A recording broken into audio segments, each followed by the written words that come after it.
Hey comic book fans, welcome back to Comic Book Corner 2.0, and fans, you're back with me, Mike Spider Slayer, getting ready to bring you my top 10 comic books of the week, and this is for the week of 2/27/19. That's right, fans, this is the video series where each and every week I show you guys my top 10 comics. Now, if you guys like this video, please give it a like and subscribe to the channel, and don't forget to hit that notification button so you don't miss a single video from me. Now, before we get started, guys, there will be spoilers in these reviews, so if you guys have not read your copies, please read your copies, then check out this top 10 countdown. Alright, so without further ado, guys, let's get started. And we're going to get started with the worst pick of the week. That's right, guys. And this goes to, bam, Heroes in Crisis. This is issue 6. Yeah, guys, this series has definitely gone down the tubes for me. I feel like it's been nothing but a lackluster. It's very slow. In this particular issue, we get this back and forth between this guy by the name of Narc, who I'm not even sure who he is. He's like some caveman guy. Obviously, Wally West, because he's been killed, and then Harley Quinn, as she was one of the people suspected for murder or whatnot. This artwork was much different this time around. We have not had... Clay Man is not on the artwork in this issue except for a couple of pages, so the art even brings this book down a little bit more. At the end of the day, though, when you see this book, we see some cool relationship matters when it comes to Poison Ivy and Harley Quinn, which I thought was kind of cool. But then we wind up seeing, you know, what happens to Wally at the end of this issue. But besides that, it was kind of just, okay, nothing much else going on, and yet we still have 3 issues left. So again, this is my worst pick. This series has really gone down. I feel like nothing much has happened in it, and so that was my worst pick of the week. Alright, so moving on now to my surprise pick of the week. And my surprise pick of the week goes to Fantastic Four issue 7. But not in a good way. This was surprisingly bad. That's right, guys. Fantastic Four issue 7 is just boring. I don't like it.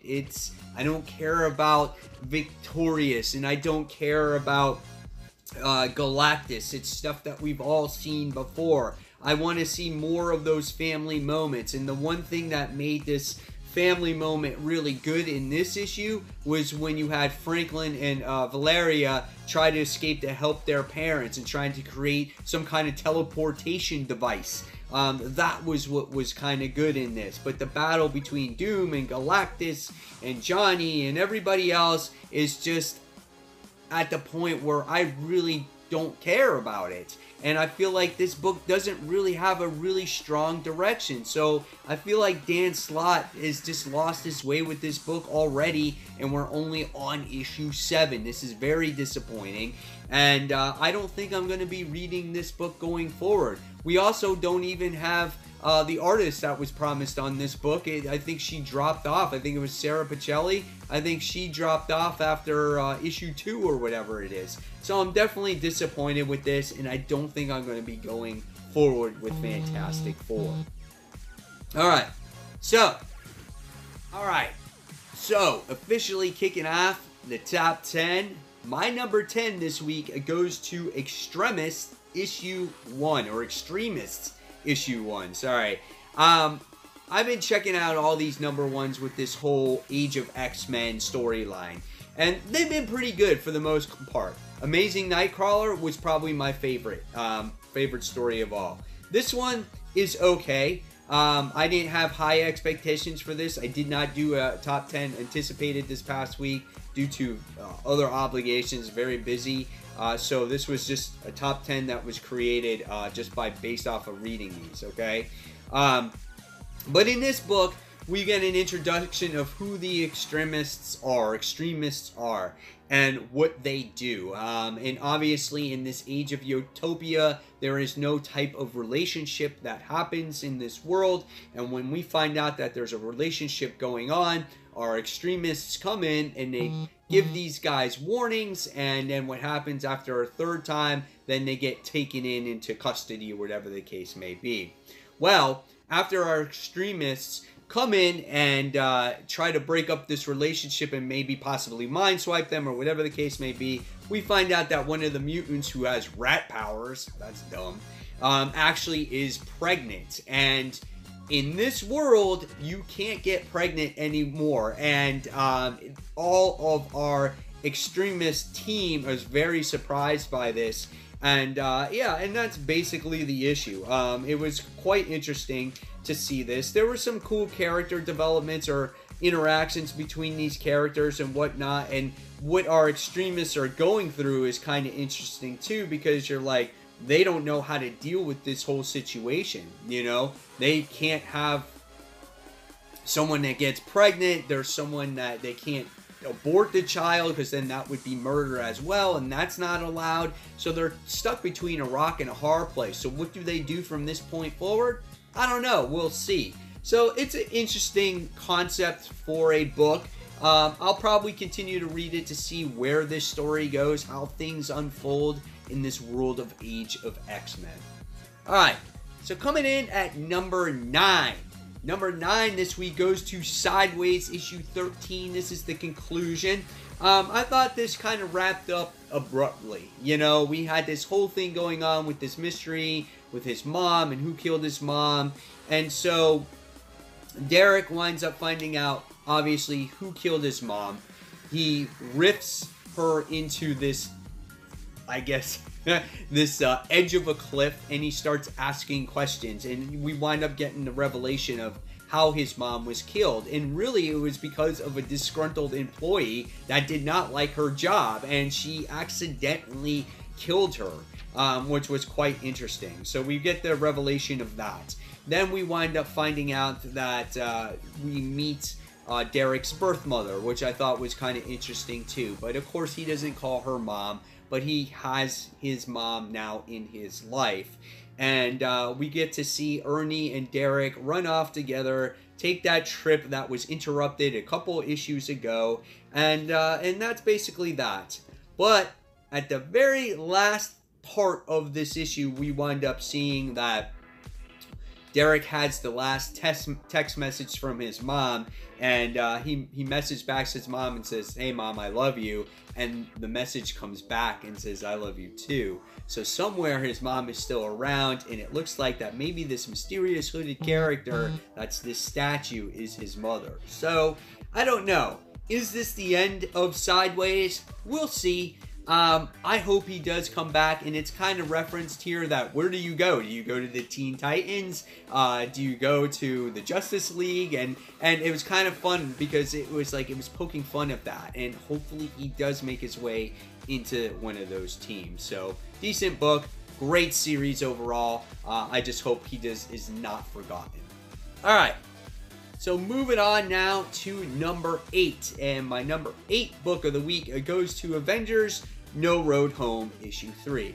This is a solid series. I like it, guys. However, in this particular issue, there was a lot going on. We meet the character by the name of Nightmare, and he puts all of our heroes in this nightmarish state, you know, trying to persuade them to get help, because he's got this weird thing that he protects. I don't even know what it is.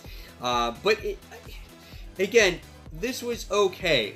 It just was overloaded with a lot of information. We got this Nightmare character.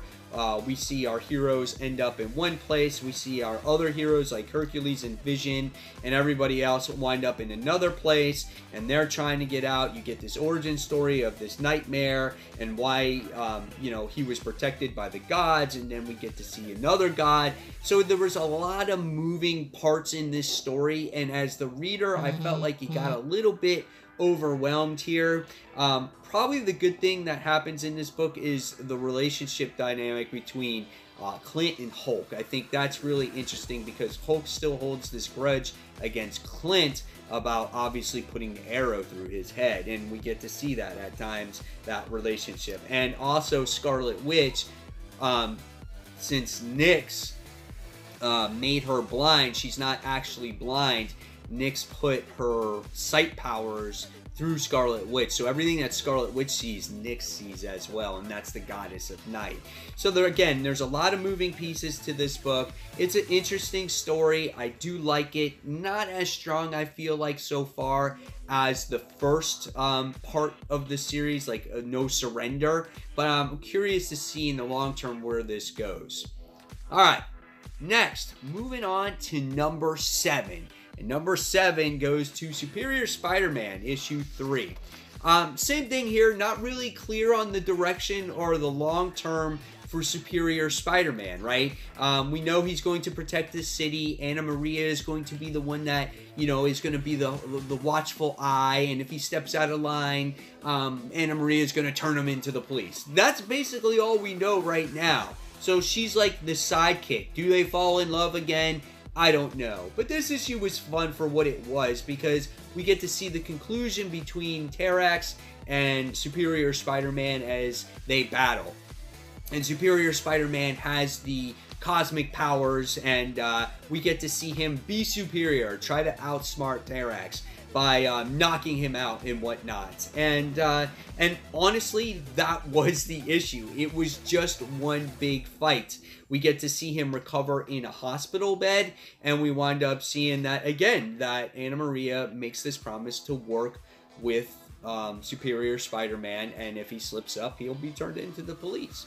So we'll see what happens with this, but again, if you're looking for action, a lot of fighting, a lot of battling, this was a cool issue to read. And, you know, I love Superior's dialogue as well.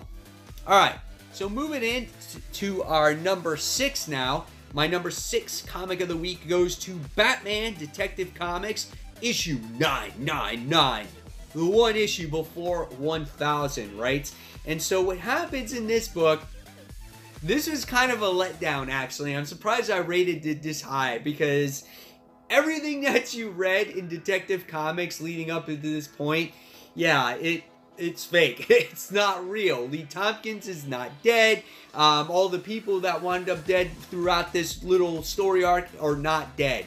All because Batman is celebrating his birthday and he's in some virtual reality chamber that alters his world or whatever it is. So it's not really real at the end of the day. And so it's this thing to make him better, to make him stronger, not soft, so no one takes over Gotham.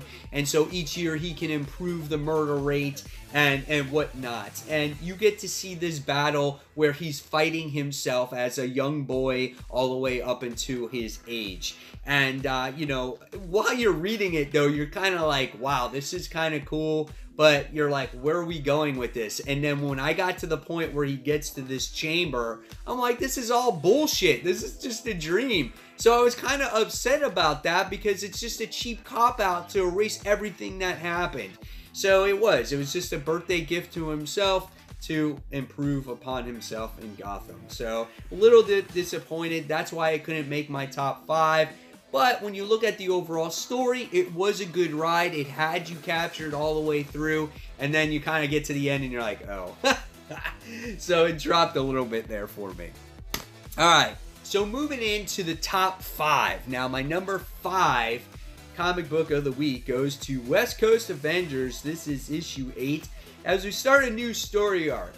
Our West Coast Avengers here, you know, have this information from Madame Mask that there's this possible Skrull headquarters that Marvel Boy seems to think that exists. Okay, so what happens is our West Coast Avengers get split up into 2 teams, and they go into different locations. One is this temple, which is the Temple of the Shifting Sun, and the other group goes into somewhere else in Los Angeles. This is where they got the you know, the information to go to.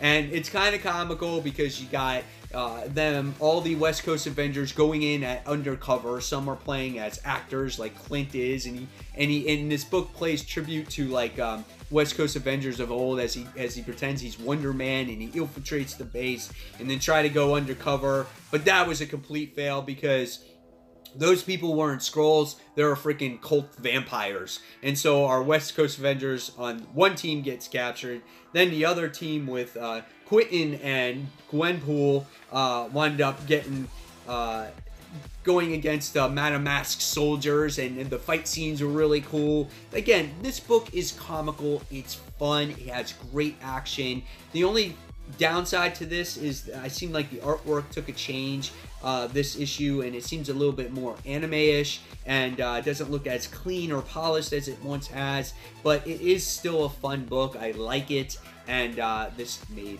number 5. Alright, so coming in at number 4 this week, guys, this one goes to Captain America, issue 8.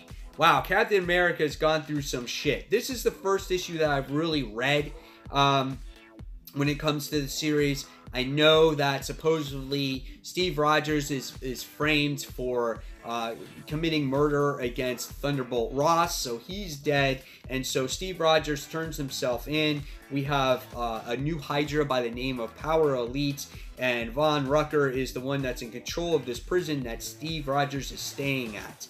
And what sucks about Steve is he's trying to do the right thing, he's trying to be the good guy here, and we have all these other types of villains that are picking on him. You know, he's saying, you know, like we had one instance with like Bulldozer trying to confront him, which I thought was a really good character moment in here, and we got to learn a little bit of, you know, some of these villains' history on why they're in the situation that they are in. They're not necessarily just bad people, they're just put in a bad place. And then that kind of puts you in perspective, like, oh wow, you know, you kind of feel bad for this villain. And so Bulldozer's story was actually quite good in this issue. And Sharon Carter actually meets up with Kingpin in here and saying that just because you're the mayor doesn't mean that you've changed at all. And so there was some really interesting moments in there as well, too. And then by the time we get to the end of this issue, it looks like that we wind up getting to see the females enter this this group too. So it looks like this series is going to be a lot of fun. This story arc is going to be a lot of fun, and I'm going to have a good time reading Captain America again. It took me a while to get back on board, but I think as the more I read, I'll understand a little bit more. So great stuff. If you're not reading Captain America right now, this might be the time to jump on. Alright, so coming in at number 3. Now my top 3 is Amazing Spider-Man. This is The Road to the Hunted, issue 16. This couldn't be any higher because we got Ryan Otley is on the book, but we got Alberto Albuquerque is on the second part of this story in this issue as well. And this book is oversized, so Albuquerque does the secondary part of this story, which I felt wasn't really needed. I only wanted the main part of this story, okay? But we learn about Kraven the Hunter in this issue, and we learn about his land and what these hunters represent and why they hunt the animals and how he feels that they're weak. And then we get this story about how the evolutionary or high evolutionary created all these clone sons of Kraven the Hunter, and how Kraven trained them, and how there was always going to be just this one that winds up being the true son of Hunter, the Kraven the Hunter, and we meet this son, and then we get to see the overall grand scheme of things with Kraven the Hunter and Arcade, and kind of get a feel of what he's doing, how he's collecting all these super villains that are animals related, and he's captured them in the land, and these hunters are going to be hunting these super villains. So it's a quite interesting type of story here leading up to this whole hunted storyline, which was really cool. And then you get the secondary story that has to do with John Connor's son, and obviously he winds up going missing. Peter Parker is sick, he has the flu, and I just felt this story is out of place. Like, I like it because of... I like the aspect because it ties into the main story, because the boy is going to be obviously captured by Kraven the Hunter, and Spider-Man is going to be involved in trying to find him. But I just felt like this wasn't necessary. We could have intertwined this into the main story without extending the issue at all. So that's why this was a little bit lower, and I didn't like the art change. It was a lot different. So it just seemed a little forced there. But overall, the main story was quite interesting, learning about Kraven the Hunter. Alright, so moving on now to my number 2. And my number 2 book of the week goes to Batman Beyond, issue 29. This one was really good, as this concludes the story of the Joker. And it truly does conclude the story. At least I'm going to think so. So we see the Joker in this issue. He gets captured by... Matt gets captured by the Joker. He's looking for Bruce Wayne. He says he's going to kill Matt. And what happens throughout this issue is we wind up seeing that Matt gives him the information on where Bruce Wayne's headquarters was. Obviously, he was going to die. And we get to see this battle commence between Bruce and the Joker. And it was great to see the two old men go fist to fist with each other, right? He's got the crowbar. He's going to, you know, sits there and hits it on his shoulders and whaps him across the face. And it's so much fun to see it. It's like two old guys just battling it out because they have this history. And just when the Joker's going to pull out his revolver and kill Bruce, what happens is the dude has a heart attack, and he sits there and he just keels over and dies. And that's it, and that's how it ends.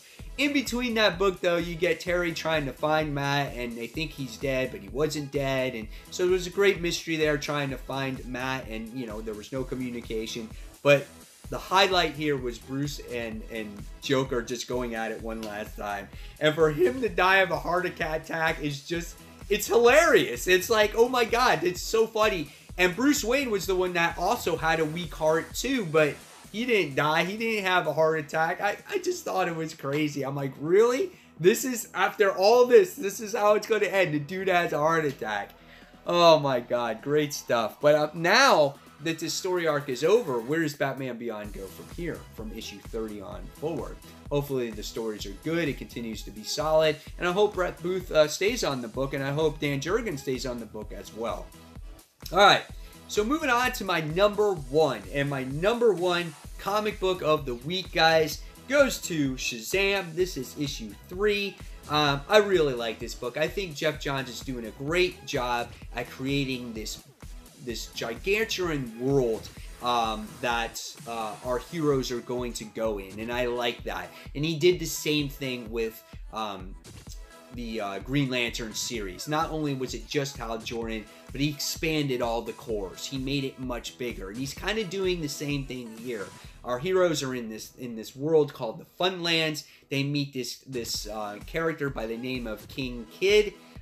He is in charge of the Funlands, and we find out that we get his backstory, and I thought that was really cool. And he wants to be the 7th person in charge, the 7th wizard, and all Billy has to do is give him the word, and he's got to give it to him knowingly. But Mary was very keen on the whole situation, and she's like, don't give him any information. So we find out the backstory of King Kid, where he came from, how he was abused by his parents. He wound up finding his scepter, and when he has possession of the scepter, his wishes come true. And it started off as he created this merry-go-round, and then a kid showed up, and he created more rides until it became the place that it is today. But not all as it seems. When Mary and the kids had to leave, Mary's like, come on, we gotta get home, and the King Kid was like, she's an adult. And once we found out there was an adult in the Funlands, all hell broke loose. We got the clown sat there and captured Mary. They tried to capture the other kids. They Shazammed up, and we wound up seeing that they became adults. So there was this big thing. And then what happens is, after they were getting all chased and through the Funlands or whatnot, we get to see our heroes. They wind up going into a different worlds. So one wound up going into the Game Lands, which is all this video game related stuff, and then our other heroes wound up going to the Wild Lands, which is the people are just wild creatures and there can't be humans, otherwise they're going to jail. So we get a couple kids in the Wildlands, a couple kids in the Game Lands, and now we're getting to see the different worlds and how our heroes are going to interact here. And now they're not coming back home because they're completely lost. Really great story. I love the artwork. I love the expansions of the realms and how this story unfolds. It's a complete mystery. It's not you know, an A to B type of story. It's going to take time. So so that was my #1 book. So there you guys have it. Hopefully you guys enjoyed the top 10 comic books of the week. Now in the comments below, please tell me what your top 10 comics of the week were. And guys, hopefully you enjoyed this little tweak that I'm doing to the top 10. Wanted to kind of make it different than the other top 10 videos. So again, leave those comments below as well. And fans, as always, if you like this video, give it a thumbs up, subscribe to the channel, and don't forget to hit that all-important notification button so you don't miss a single video from me. And guys, I'll see you real soon. Take care.